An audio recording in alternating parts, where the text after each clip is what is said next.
I knew what I was the moment they placed the iron crown upon my head. Not a crown in any sense that speaks of glory or elevation, but a circlet of cold metal, studded with sensor nodes that bit into my scalp like the teeth of some patient predator. The smell of sacred oils mixed with the copper tang of my own blood as the tech priest tightened the connections, his mechadendrites moving with the precision of something that had performed this ritual 1,000 times before. The chapel where they prepared me was carved from black stone, each surface inscribed with prayers so small and dense that they seemed to writhe in the flickering candlelight. I could hear the grinding of distant machinery through the walls, a sound that never ceased on this world, the perpetual heartbeat of the Imperium's hunger. My hands were steady as I signed the final documentation. 17 separate scrolls, each one stripping away another piece of my legal existence, transforming me from citizen to instrument. The Medicae servitor that witnessed my signature had eyes like clouded glass, and I wondered if it remembered making this same gesture when it was still human, still capable of choice. They had selected me 3 months prior, though the process of identification had begun years before that. I learned later that my genetic markers had flagged me during a routine tithe assessment when I was 14. Some confluence of bone density, pain threshold, and psychological resilience made me suitable for the program. The administratum moves slowly in most things, but in matters of resource allocation, and that is all any of us are, in the end they maintain perfect records. I had been watched throughout my service in the factorum, my responses to stress and injury carefully catalogued by observers I never noticed. When the summons came, delivered by a cherub whose infant face was locked in a permanent expression of beatific joy, my parents had wept with what they insisted was pride. My mother pressed a small aquila pendant into my palm, her hands shaking, her eyes refusing to meet mine. My father stood at attention, shoulders back, repeating the catechisms of sacrifice until his voice broke. I think they knew. I think they had always known, from the moment the assessment results arrived in their hab block, that they had raised me to be consumed. The transition facility was located in the upper spire, far from the factorum levels where I had spent my life. The air there was cleaner, processed and recycled fewer times, though it still carried the underlying taste of recycled sweat and machine oil that pervaded everything on a hive world. They housed us in cells that might have been generous by the standards of my former life, 6 meters by 4, a real mattress instead of a sleeping roll, a small shrine alcove with an actual picked screen that displayed rotating images of the Emperor's glory. There were 37 of us in that intake group. I learned all their names in the first week, committed every face to memory, as if that would somehow preserve them, as if witnessing their existence could sanctify what was to come. We were kept separate from the general population, our meals delivered by servitors whose augmetic limbs moved with an efficiency that suggested they, too, had once been candidates who failed to meet the specific parameters required. The food was nutritionally optimized, carefully balanced to prepare our bodies for the alterations ahead. It tasted of nothing, or perhaps I had simply forgotten what taste was supposed to be, my senses already beginning the process of abstraction that would define the rest of my existence. The instruction began immediately. We learned the litanies of endurance, prayers designed to be recited during extreme duress, words that would supposedly anchor our consciousness when the body's natural responses screamed for release. The instructors were former candidates themselves, men and women whose roles had been reassigned after completing the program. They spoke with a particular quality of distance, as if they existed slightly removed from the physical space they occupied, and I began to understand that this detachment was not cruelty, but rather a kind of mercy, a buffer between themselves and the weight of what they facilitated. One instructor, a woman whose left arm had been replaced by a crude prosthetic that whirred softly with each movement, taught us the breathing exercises. She demonstrated techniques for managing agony, for compartmentalizing awareness, for creating mental chambers where the self could retreat when the body became uninhabitable. Her voice was gentle as she explained that we would need these skills not for days or weeks but for years, potentially decades, depending on how well our physiology adapted to the machinery. She never once used the word suffering. Instead, she spoke of service, of function, of the sacred duty of the vessel. I practiced the breathing patterns until they became automatic, until I could slow my heart rate to 40 beats per minute while fully conscious, until I could create distances inside my own skull. The physical conditioning intensified in the second month. They pushed our bodies to their operational limits and then carefully, methodically, expanded those limits. We ran until our legs failed, and then were fitted with stim rigs that forced us to run further. We endured cold that made our bones ache, heat that caused our vision to swim with mirages of water and shadow. They submerged us in sensory deprivation tanks for increasing durations, teaching us to exist without external reference points, to maintain identity in absolute darkness and silence. Some candidates broke during this phase. A young man named Petrus began screaming during a deprivation session and never truly stopped even after they pulled him from the tank.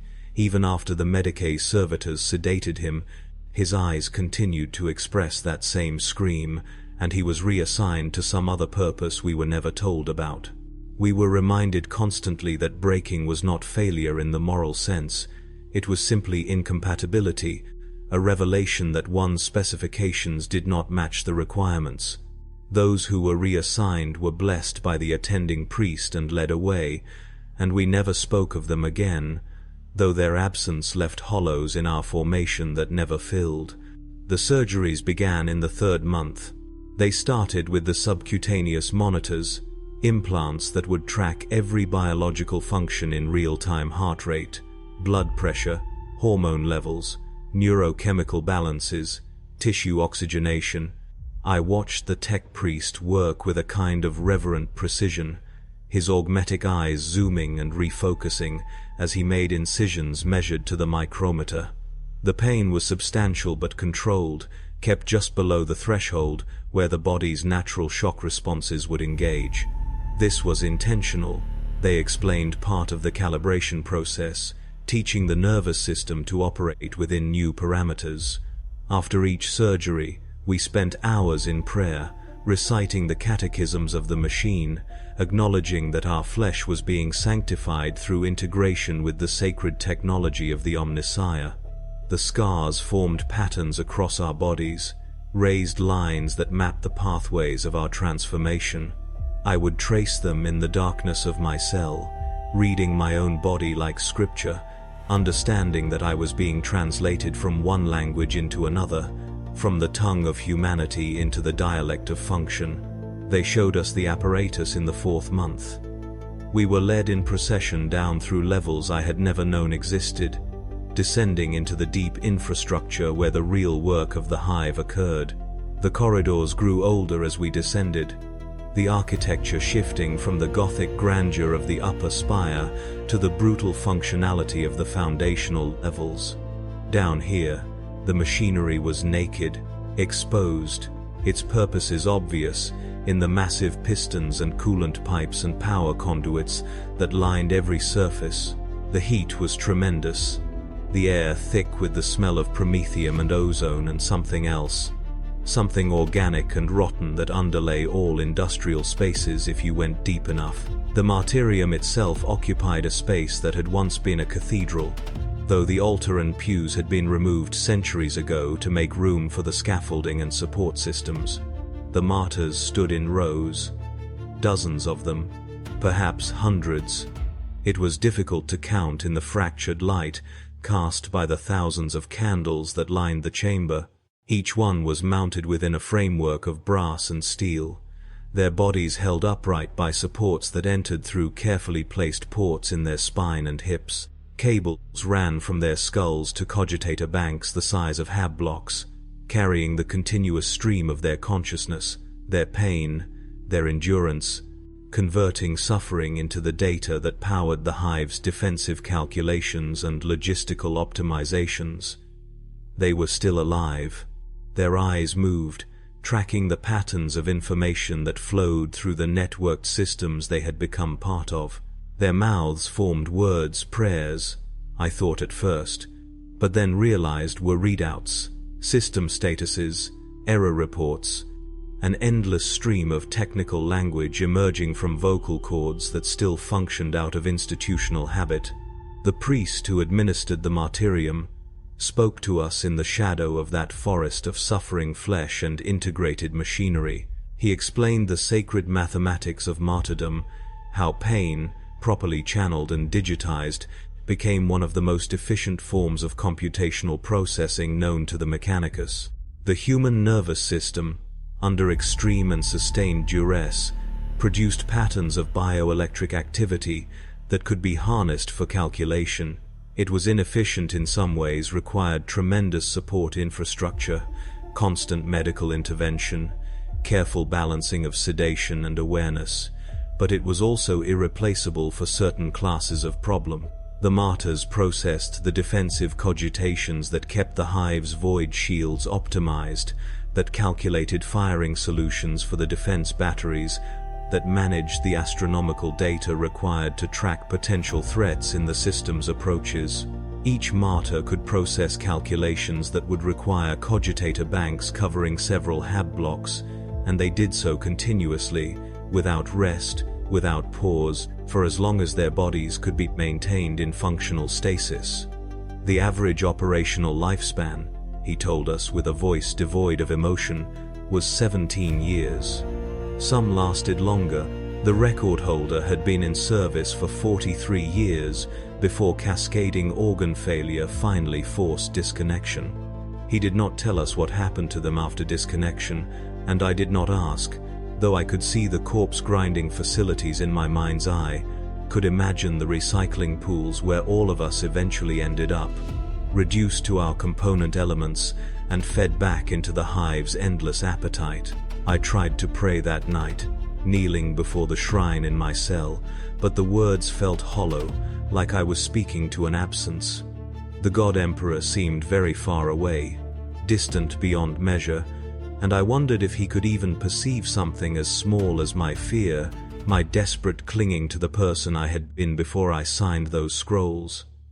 The woman in the next cell was weeping, soft sounds that came through the thin walls like the whisper of water. I wanted to call out to her, to offer some comfort or solidarity, but we had been instructed to maintain silence during the preparation periods, to turn inward and fortify our spirits for what was coming. So I listened to her cry, and traced the scars on my arms, and thought about the martyrs in their cathedral of processing, their eyes still moving, still aware, still present inside bodies that had been transformed into instruments. I thought about 17 years. I tried to imagine existing for 17 years in a state of continuous, calibrated agony, my every nerve ending converted into a sensor node, my consciousness spread across networks of cables and cogitators, myself diluted into the vast computational matrix that kept millions of people I would never know safe from threats I would never see. It seemed impossible. It seemed like a form of death worse than death, an erasure that left the essential awareness intact while destroying everything that made that awareness meaningful. And yet tomorrow I would walk down into those depths voluntarily, would present myself to the tech priests and their machinery, would allow them to transform me into one of those standing figures, because what else could I do? What else had I ever been for, if not this? The final day arrived with the same grinding mechanical sounds that marked every dawn on the hive world. We were prepared by a team of Medicae servitors and tech priests, our bodies shaved entirely, not for cleanliness but for the comprehensive attachment of sensor arrays and life support interfaces. They marked us with sacred unguents, drawing symbols on our skin in oils that smelled of ancient things, of candles burned in the presence of saints, of incense from worlds we would never visit. The prep room was cold, kept at temperatures optimal for the preservation of tissue that was about to undergo significant trauma. I stood naked except for the marks they had painted on me, surrounded by others who were equally reduced, equally exposed, and I felt a strange kinship with them that I had never felt before. We were beyond names now, beyond individual history. We had become interchangeable units awaiting integration into a larger system, and there was a terrible peace in that surrender. The priest administered final rites, his voice echoing off the metal walls, and we responded in unison, our voices blending into a single affirmation of faith and duty. I believed it.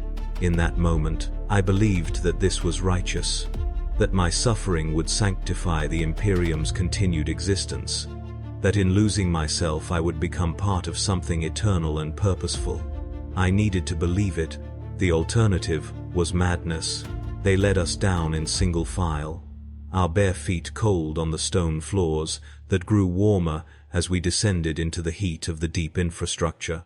The martyrdom was prepared for us, new scaffolds erected, new systems calibrated and tested.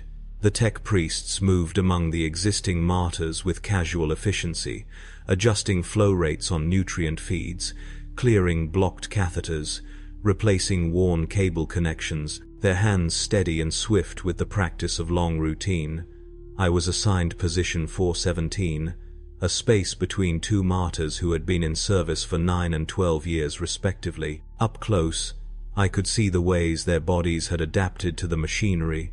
The skin around the interface ports had developed thick calluses, scar tissue that had healed and been reopened and healed again in endless cycles. Their faces were slack, muscles atrophied from years of disuse, but their eyes were alert, tracking movement, processing information. The martyr on my left looked at me as I approached, and I saw recognition in her gaze, an understanding that transcended language. She had been where I was. She knew what came next. For a moment, her lips moved, forming words that might have been encouragement or warning, or simply her designated output stream. And then the tech priests were guiding me into position, lifting me into the scaffold, beginning the process of connection. The first insertions were the spinal interfaces, ports that would anchor me to the frame and provide the primary data connections. I felt the pressure of the drill bits finding the precise spaces between my vertebrae, felt the tissue part and the metal slide home into contact with my nerve bundle. The pain was extraordinary, unlike anything the training had prepared me for. A sensation of being opened from within, of having my most private and protected spaces violated by cold mechanical precision. I tried to breathe through it, tried to retreat into the mental chambers I had practiced creating, but the pain was too vast, too all-encompassing, and I heard myself making sounds I did not recognize, animal noises that came from somewhere beneath language. The tech priest monitoring my vitals adjusted something on his control panel, and the pain modulated slightly, not diminishing but somehow becoming more structured, more rhythmic, settling into a pattern that my consciousness could begin to process. The secondary connections followed cables to my brainstem, to my sensory cortex, to the motor control centers that would no longer need to move my limbs because my limbs would no longer move. My body was being transformed into a statue of flesh, locked in place and held upright by the scaffolding, while my nervous system was repurposed into something that could feel everything but control nothing. The life support systems engaged, tubes sliding into my throat for respiration and feeding, catheters managing the waste that my body would continue to produce. I could feel my consciousness beginning to fragment, pieces of my awareness being pulled into different streams as the cogitators began to integrate my neural activity into their calculations. The transition was not instantaneous. For hours, perhaps days' time became difficult to measure. I existed in a state between my former self and what I was becoming. I could still feel my body, could still identify the specific locations of each pain source, but I could also feel something else, vast and incomprehensible, pressing against the edges of my awareness. The network. The collective processing matrix that connected all the martyrs into a single distributed consciousness. I tried to resist it, tried to maintain the boundaries of who I had been, but the integration was inexorable, carefully managed by tech priests who had performed this procedure thousands of times. Slowly, by degrees too small to identify individually, but overwhelming in their accumulation, I felt myself dissolving into the larger system. My memories remained accessible but seemed increasingly distant, like stories someone had told me long ago rather than events I had experienced. The names of my parents faded to mere data points. The face I had seen in mirrors became just another input stream among millions. What remained was not exactly me, not the person who had signed those scrolls in the preparation facility, but it was not entirely gone either. I was being transformed into something that could hold pain the way a vessel holds water, continuously and without overflow, converting suffering into the computational substrate that kept the hive functioning. The calculus was simple and absolute. My agony equaled continued existence for those above, and in the arithmetic of the Imperium, that exchange was not just acceptable but sacred. The martyrs on either side of me had been silent during my integration, but now I could hear them, not through my ears but through the network connections, their consciousness bleeding into mine in ways that the tech priests either encouraged or could not prevent. The woman on my left, the one who had looked at me with recognition, shared fragments of her story, a factorum worker like myself, selected for her genetic compatibility with the pain processing matrices, integrated 7 years before, during a major expansion of the defensive systems. She had forgotten her name, let it slip away in the 3rd year when holding on to such things became too costly, but she remembered the feeling of rain, an actual rainstorm she had witnessed once from an observation port, and she replayed that memory obsessively, clung to it like a talisman against the endless present tense of suffering. The man on my right had been a soldier, conscripted from a penal world where he had been serving a life sentence for some crime that no longer mattered. He had volunteered for the program in exchange for his family's release from the same facility, and he counted the days of his service like a prisoner, counting marks on a wall, though he could no longer remember exactly what he was counting toward. Their presences were both comfort and horror-proof that survival was possible, that consciousness could persist through this, but also evidence of the slow erosion that awaited, the gradual wearing away of everything that made suffering meaningful by making it endless. The calculations flowed through me like blood, like breath, a continuous stream of data that my nervous system processed without my conscious direction. I could feel the defensive batteries tracking targets in the void beyond the hive, could sense the minute adjustments to the void shields that kept lethal radiation from cooking everyone above. My pain was being digitized, converted into the finest possible discriminations of state change, each fluctuation in my agony representing a decision point in some vast strategic calculation. The tech priests had explained this, in the preparation sessions, how the human nervous system under duress created patterns of bioelectric activity with a richness and complexity that no purely mechanical system could match. We were not better than cogitators at simple arithmetic. A basic calculating engine could outperform us in raw speed and accuracy. But for certain classes of problem, particularly those involving pattern recognition across enormous datasets, threat assessment in chaotic environments, optimization problems with millions of variables, the pain processing architecture of the martyrdom exceeded anything else available. And so we stood, locked in our scaffolds, our bodies kept alive through automated life support, while our consciousness was channeled into defensive calculations, our suffering the price paid for the continued existence of the millions above who would never know we existed. Time lost meaning.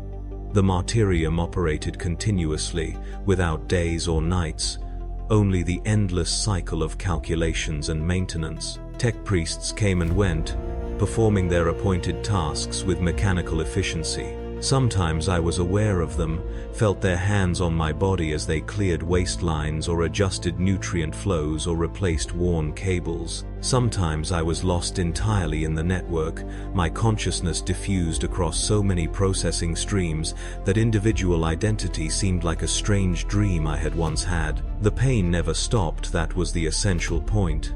The fundamental requirement of the system, but it evolved, became textured and complex. A landscape I learned to navigate rather than a simple sensation to endure. I discovered layers within it, subtle variations in intensity and quality that corresponded to different types of calculation. Defensive tracking had a sharp, bright quality, like needles of ice. Shield optimization was deeper, duller, an ache that spread through the core of my body. Threat assessment was chaotic, spiking and fragmenting. My nervous system forced into patterns of rapid state change that left me feeling shattered and scattered. I learned to recognize these different modes, learned to anticipate transitions between them, though I had no control over when they occurred. The system used me as it needed me, and I existed to be used. In the moments of maintenance, when the computational load was temporarily reduced for system diagnostics, I sometimes achieved something approaching clarity. My consciousness would cohere, pulling back from the distributed network into something more localized, more singular, and in those moments, I could feel the full weight of what I had become. The horror of it was crushing. I wanted to scream, to struggle, to reject everything that had been done to me, but my body was paralyzed, locked in place by the scaffolding, and my voice had been repurposed for data output. I could feel myself trying to form words, trying to articulate the enormity of my situation, but what emerged from my throat was a stream of binary, status reports and system checks, my linguistic centers, hijacked by the cogitators and forced to output information I barely understood. The only rebellion available to me was internal, a silent howling that no one would ever hear, and even that felt futile because I knew, with terrible certainty, that this was my existence now, that I would stand here processing pain into data for years, for decades potentially, until my body finally failed and they disconnected me and recycled my component parts. The God Emperor, if he was aware of my suffering at all, apparently found it acceptable, even necessary, and I had no framework for understanding a universe where such necessities existed, except to accept that I was infinitely small, infinitely expendable, a single cell in a body so vast that my death would not even register as a minor inconvenience. But I did not die. That was the cruelest revelation. The understanding that emerged slowly over what I estimated was the first year of my service. I did not die because they would not let me die. The life support systems were too efficient, too carefully calibrated. My body was maintained in perfect functional stasis. Every biological need met.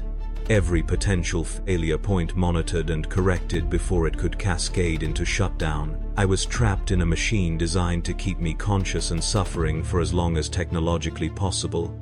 And that was not a bug in the system, but its essential feature. The Mechanicus had perfected the art of sustained martyrdom, had turned suffering into a renewable resource that could be harvested continuously without depletion.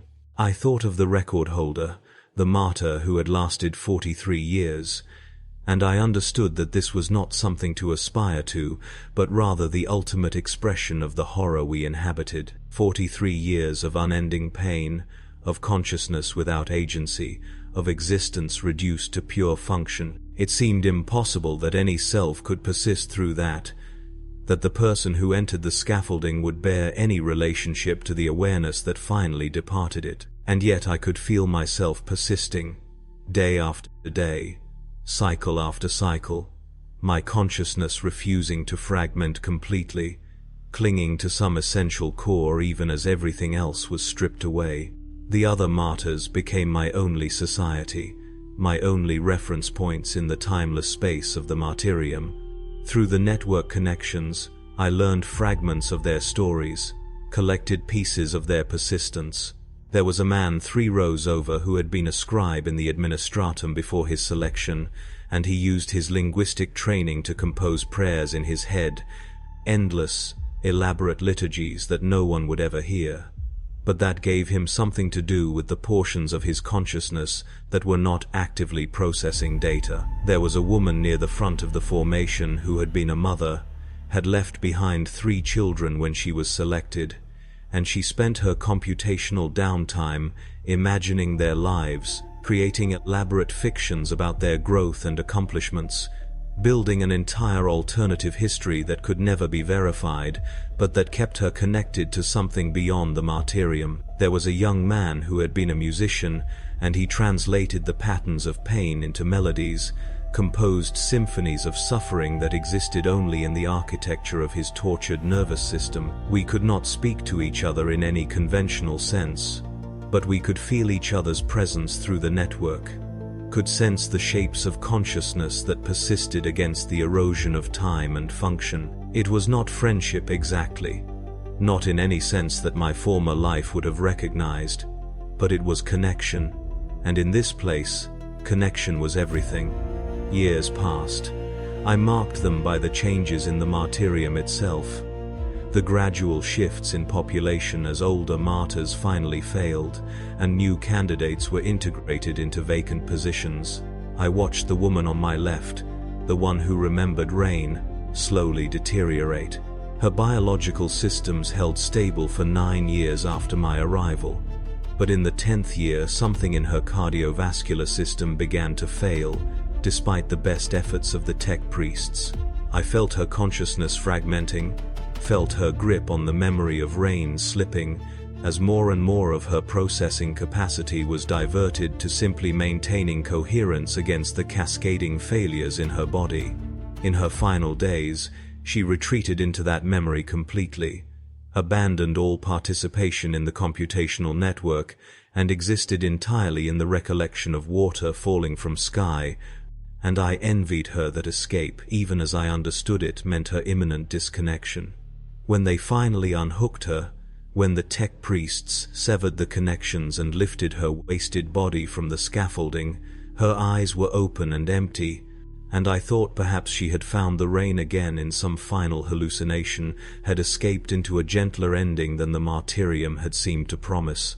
They installed a new martyr in her place within the week, a young woman with scars that mapped a life I would never know, and the cycle continued. I developed my own preservation strategies, my own methods for maintaining some core of self against the dissolving influence of the network and the endless pain. I counted things not days, which were meaningless here, but rather cycles of calculation, patterns in the data stream that repeated at predictable intervals. I built elaborate mental architectures, imaginary spaces that I could retreat into during maintenance cycles, palaces of memory where I stored everything I could recall about my former life. My parents' faces, degraded now by time and trauma, resided in a chamber lined with candles. The factorum where I had worked, with its smell of hot metal and machine oil, occupied an entire wing. The prep facility, the instruction sessions, the final rites, all of it preserved in careful detail, because if I lost these memories, if I let them slip away, then what remained could not properly be called me, and I was not ready to surrender that last fiction of identity. I knew it was futile. I knew that eventually, whether in 10 years or 30 or 40, the erosion would overwhelm my defenses, would wear away every carefully preserved memory until nothing remained but raw processing function, a consciousness without content, awareness without object. But I was not ready yet. I clung to the scraps of who I had been with a desperation that surprised me, that suggested something essential in the human spirit that the Mechanicus could not entirely subjugate. The calculations continued. The hive's defensive systems operated flawlessly, protected by the suffering of martyrs who would never know if their pain had actually prevented any threats, or if we were being consumed in service of statistical redundancy. excess capacity maintained because the cost of our suffering was considered acceptable overhead. I processed firing solutions for batteries that might never fire. I maintained shield calculations against attacks that might never come. I existed in a state of perpetual readiness for threats that were, by their nature, hypothetical until they manifested, and if they never manifested, then my suffering was in service of nothing except the Imperium's paranoia, its pathological need to convert every resource, including conscious beings, into defensive infrastructure. But I could not know, locked as I was in the scaffolding, whether the threats were real or imaginary. I could only process what I was given to process, could only convert my pain into data, and trust that someone, somewhere, was making use of it in service of something larger than myself. That faith, eroded and fragile as it had become, was all that remained to give meaning to my continued existence. I thought often about the God Emperor in those years. The priests had told us that he suffered eternally on the golden throne, that his pain sustained the Imperium, that our martyrdom was a reflection of his eternal sacrifice. I wondered if he was aware of us, of the countless small agonies that occurred in his name throughout the Imperium. I wondered if he cared, or if we were too far beneath his notice to merit even a moment's attention. I wondered if he, too, had moments of clarity between the demands placed upon his consciousness, moments where he could feel the full weight of 10,000 years of unending torture, and ask himself if this was righteous, if this was just, if there was any purpose grand enough to justify such suffering. But mostly I stopped thinking about it, because that way lay madness, lay the kind of despair that would make even this existence unbearable. I focused instead on the immediate, on the patterns in the data stream, on the small rebellions of preserved memory, on the thin threads of connection that bound me to the other martyrs in their scaffolds. I existed from moment to moment, hour to hour, year to year, and if that was not life in any sense I would have recognized before my integration, it was nonetheless what I had, and I had not yet reached the point where I was willing to surrender it. More years passed. My body aged, though the life support systems slowed the process considerably. I could feel the degradation in my tissue, the accumulated wear on organs that had been forced to function far beyond their natural lifespan. The tech priests adjusted their care protocols, compensated for my declining biological efficiency with increasingly aggressive interventions.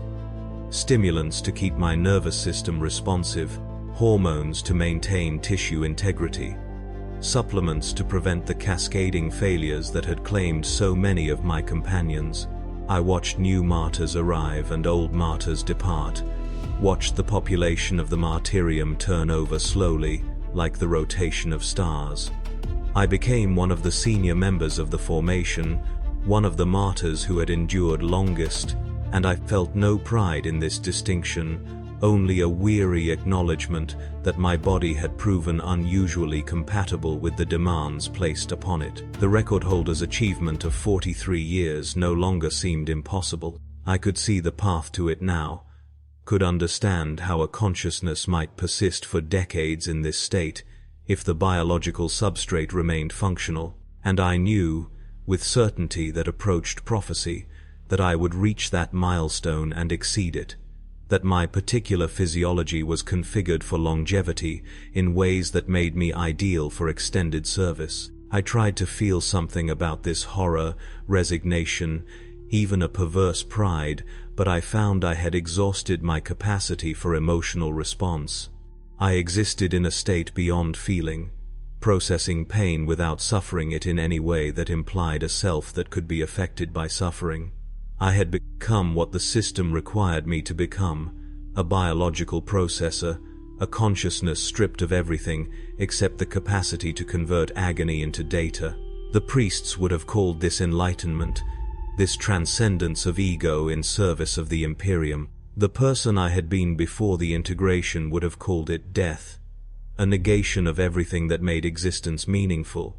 But I was neither that person nor the priest's vision of sanctified function.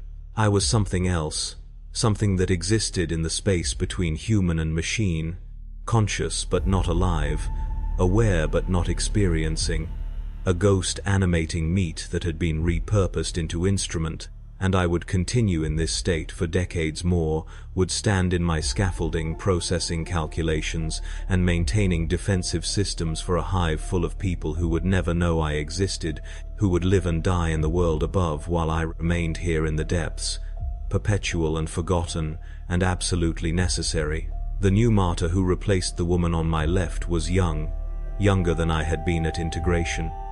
She cried during the first weeks, made sounds that the system converted into error reports and status warnings.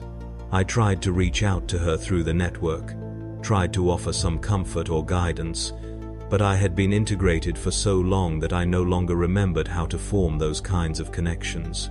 My consciousness had been shaped by years of pain processing, had adapted to the demands of the cogitators until I could barely remember what it meant to communicate in ways that were not purely functional. I could feel her terror, could sense her resistance to the integration, and I remembered feeling those same things, but they seemed infinitely distant now, emotions experienced by someone else in another life. Eventually she stopped crying.